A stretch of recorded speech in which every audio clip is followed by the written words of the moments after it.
Yoaw! Kamusta mga pamangkin? Ako si Tito Daldal, ang titong madaldal, kung saan binubuksan natin ang kwento ng buhay ng mga taong iniidolo natin. Dito, hindi lang natin pinag-uusapan ang tagumpay, kundi pati ang mga pagsubok, pagkakamali, at kung paano nila nalampasan ang lahat para marating ang tuktok. Kaya kung hilig mong makinig sa mga kwento ng inspirasyon, mula artista, atleta, henyo, hanggang sa mga kontrobersyal na personalidad, make sure to like, subscribe, at i-click ang notification bell para lagi kang updated. Ngayong episode, isa sa mga pinaka-iconic na pangalan sa mundo ng musika at rock icon, walang iba kundi si Ely Buendia. Ipinanganak siya noong November 2, 1970, sa Naga City, Camarines Sur, pero lumaki sa Pasig.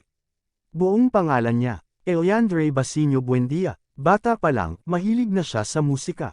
Mahilig siya sa mga cassette tapes ng Beatles at Elvis Presley. Mula pa noon, hilig na niya ang magbasa ng comics, magsulat ng kwento, at syempre, gumawa ng kanta. Sa high school, naging bahagi siya ng ilang local bands. Pero ang tunay na pagbabago sa buhay niya ay dumating noong pumasok siya sa University of the Philippines Diliman, kung saan nag-aral siya ng film sa College of Mass Communication. Noong college, nakilala niya sina Marcos Adoro, Raymond Marasigan, at Buddy Zabala. Dahil sa pare-pareho nilang hilig sa alternative music, nabuo ang bandang Eraserheads noong 1989.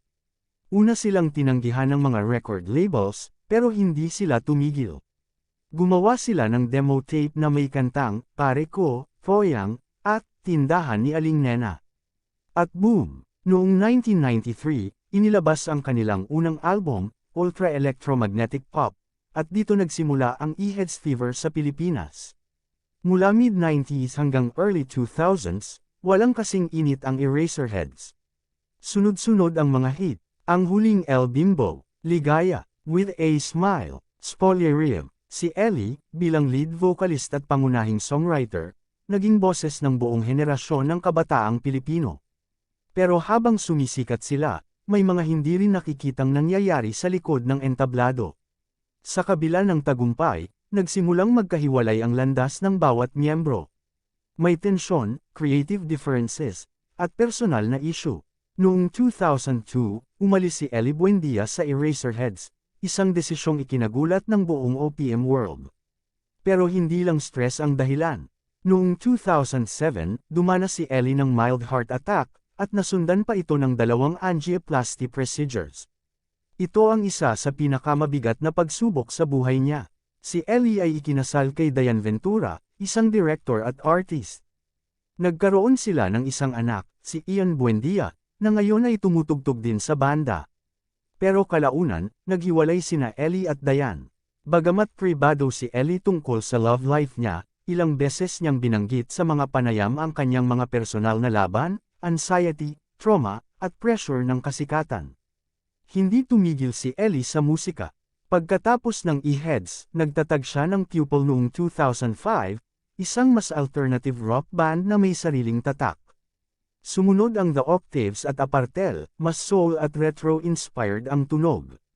Sa mga banda na ito, pinakita ni Ely na hindi lang siya nostalgia, isa siyang tunay na artist na patuloy na lumilikha at humahasa sa sarili.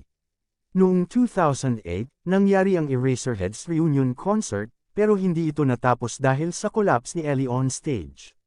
Pero hindi doon nagtapos ang lahat.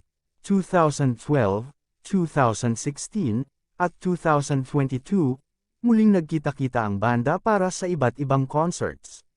Pinakamalaki, ang huling El Bimbo reunion concert, noong 2022 sa SMDC Festival Grounds, record-breaking at sobrang emosyonal para sa fans. Kahit hindi araw-araw magkakasama ang E-Heads, pinakita nilang may respeto at pagmamahal pa rin sa isa't isa. Ngayon, si Ely Buendia ay mas tahimik na ang buhay, pero patuloy pa rin sa pagsusulat, paglikha ng musika, at pag-perform. Active siya sa Twitter, kung saan diretso siyang sumasagot sa fans, o minsan, napapaaway rin. Pero ganoon talaga siya, totoo, prangka, at hindi nagtatago. Isa siyang buhay na alamat, pero hindi siya perpekto, at doon siya mas naging inspirasyon. Ito ang kwento ng isang tao na hindi lang gumawa ng musika, kundi isang taong bumuo ng henerasyon. Si Ellie Buendia ay patunay na kahit matapos ang kasikatan, ang tunay na artist ay patuloy na lumilikha, hindi para sumikat, kundi para ipahayag ang totoo. Kung gusto mo pa ng mga kwento ng mga iniidolo mo, mula kabataan, sa mga pagsubok, hanggang sa tagumpay at pagbabago, don't forget to like, subscribe, at i-click ang notification bell para hindi ka mahuli sa mga susunod naming videos. At kung may iniidolo kang gusto mong aming talakayin sa susunod, ay comment mo lang sa baba. Pati na rin kung gusto mong mapasama sa Tito Daldal shoutout sa next episode, ilagay mo lang ang pangalan mo at kung taga saan ka. Maraming salamat mga pamangkin, ako si Tito Daldal, at ito ang kwento sa likod ng pangalang Ellie Buendia. Hanggang sa susunod.